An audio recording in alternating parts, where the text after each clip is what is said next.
Hello friend मेरी team new blog में आपका स्वागत है। उम्मीद करते हैं आप लोग अच्छे होंगे, मस्त होंगे, स्वस्थ होंगे। आइए आप लोग को एक सॉन्ग सुना रहे हैं।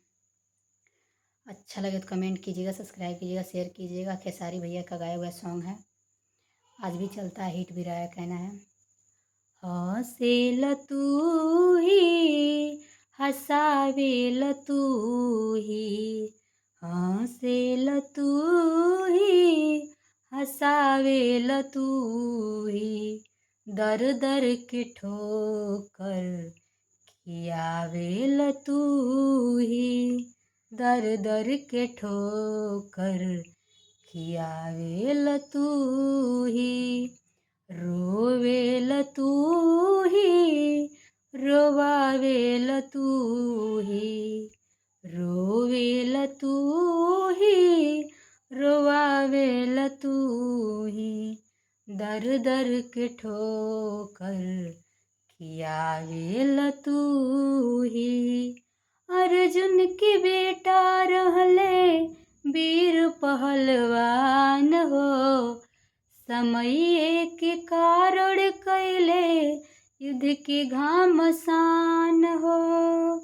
अर्जुन की बेटा रहले वीर पहलवान हो, समय के कारण कैले युद्ध के घमासान हो।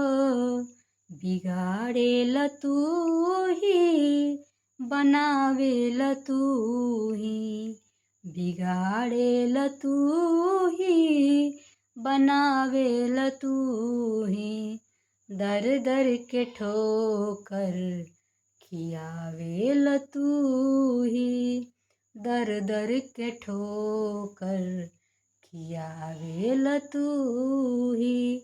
तोह की याद करी रोवत रहली नारी, केहू ना बचावल जब खिंचत रहे साड़ी।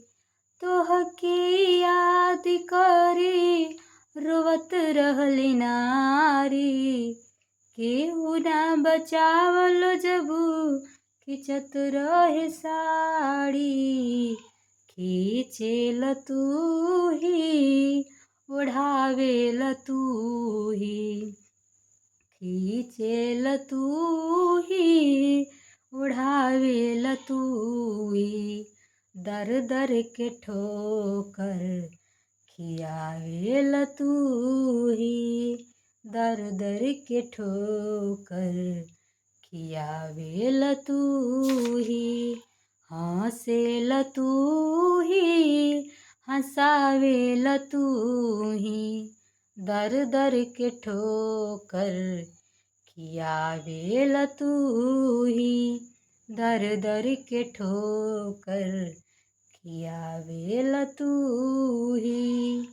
अच्छा लगे तो कमेंट कीजिएगा, सब्सक्राइब कीजिएगा, शेयर कीजिएगा, लाइक कीजिएगा।